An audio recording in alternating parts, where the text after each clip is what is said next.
नमस्कार मंडळी, घरगुती रेसिपीमध्ये आपलं स्वागत आहे. तर आज आपण बनवली आहे कारल्याची भाजी, फक्त कांदा आणि टोमॅटोमध्ये. कडू न लागणारी. तर पाहूया. आपण स्वच्छ पाण्याने धुवून चिरून घेऊया. तर आता आपण चिरून घेतले. त्यासाठी 2 मोठे कांदे चिरून घेतले, 1 टोमॅटो घेतले. टाकून घेऊ. तेल तापले, आता त्यामध्ये आपण कांदा टाकूया. छान लाल होईपर्यंत भाजून घ्यायचा.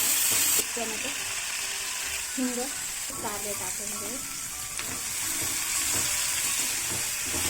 आता चवीनुसार मीठ टाकून आपण याला अर्धा ते 1 मिनिट झाकून देऊ. झाकण काढून